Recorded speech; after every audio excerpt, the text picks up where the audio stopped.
The biggest names in music were there. Queen eclipsed them all. The band's Live Aid show went down in history as one of the greatest moments of all time. The evidence is clear, they sounded extraordinary and put together a perfectly crafted 20-minute set. The perfectionists made sure they were perfect. And, no, they didn't secretly turn up the sound levels, as was shown in the film Bohemian Rhapsody. However, part of Freddie's genius was knowing exactly how to get the crowd on his side before a single song was played. It is now one of the most iconic moments of the whole performance.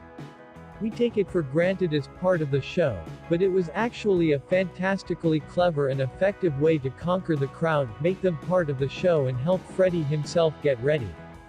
Just watch as they all come on, you can sense the nervous anticipation. Freddie is bursting out of his skin and then turns to look out at that incredible sea of people, knowing they are waiting for him to win them over. I dress to kill, but tastefully. So said the legendary lead singer of Queen, Freddie Mercury, who, if he was alive today, would be celebrating his 72nd birthday. Though it has been nearly 27 years since his untimely death in 1991, Mercury remains very much a part of the cultural conversation. A film chronicling the years leading up to Queen's appearance at Live Aid in 1985 will be arriving in UK cinemas this October. And while he's famed for his 4-octave range, incredible lyricism and charismatic stage persona, Mercury is also remembered for his amazing sense of style, his pioneering and fearlessly flamboyant approach to fashion. "I have fun with my clothes on stage," he famously once said. "It's not a concert you're seeing, it's a fashion show."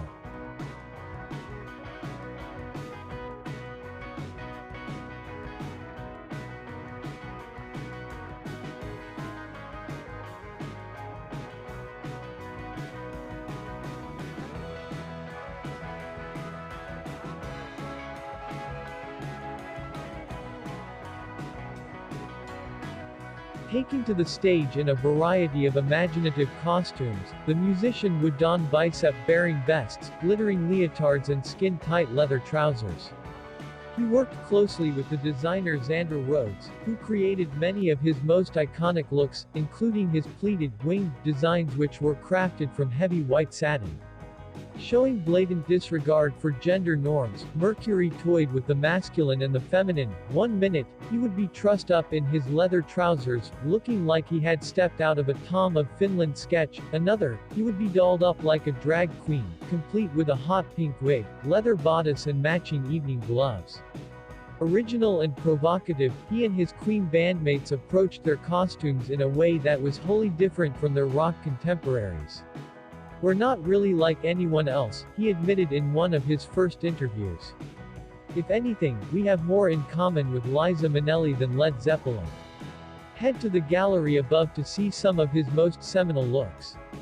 Honestly, sometimes it's just painful looking back at old footage of Freddie Mercury. How can one man be that talented, that charismatic, that magical? As well as being the greatest frontman of all time, just watch below. He was a phenomenal songwriter, an incredible pianist and, of course, an outstanding singer. Not to mention he rocked one of the most iconic tashes ever seen on a human.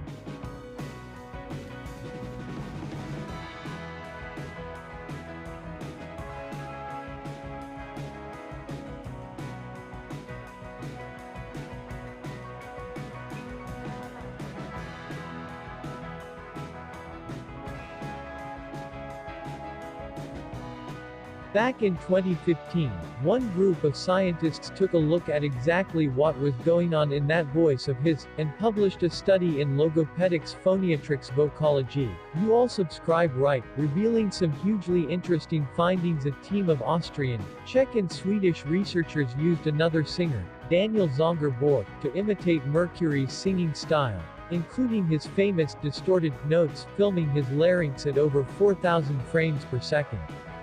They also studied a range of recordings of Mercury in action, as well as interviews, which enabled them to analyze his speaking voice. By studying the latter, they found that Mercury was, naturally, a baritone voice, corresponding to a median speaking fundamental frequency of 177.3 Hz, but he sang higher than this, as a tenor, with exceptional control over his voice production technique. His range was found to be 37 semitones, just over 3 octaves, which is fairly normal.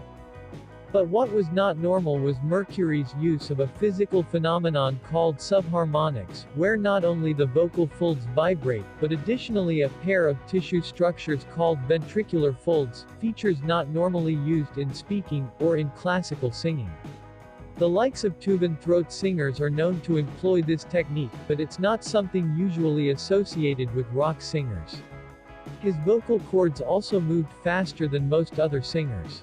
A typical vibrato moves between 5.4 Hz and 6.9 Hz, but analysis of 240 sustained notes from 21 a cappella recordings showed that Mercury's was 7.04 Hz, a surprisingly high mean fundamental frequency modulation rate, reaching the range of vocal tremor.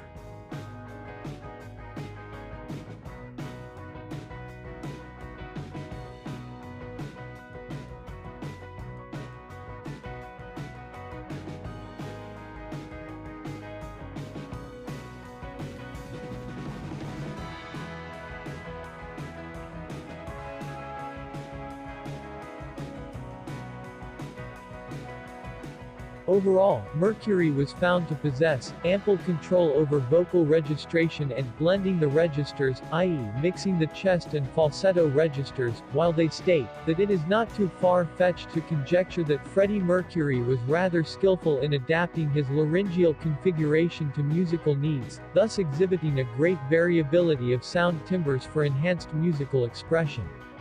In other words, Mercury was the Don. But we probably didn't need a team of scientists to tell us that, did we? Freddie Mercury of Queen was a style and fashion icon. His unique glam, theatrical and out-of-the-box concepts in wearing clothes in his appearances in the past were brilliant. I myself am a big fan. To this day, nobody can fathom his flamboyant fashions as the frontman of the band. Recently, Rami Malek becomes sensational as he grabbed awards portraying the role in the film Bohemian Rhapsody, with wardrobe moments and highlights in there. FM wore best and outrageous outfits in his concerts and shows. To name a few were head-to-toe sequined catsuit, leather skirt, pink top, disc earrings, white electric pleated poncho, military jacket and capes. Stunning. See photos in collage. Mercury with his style and fashion as well as his vocal prowess have left us all a lasting legacy.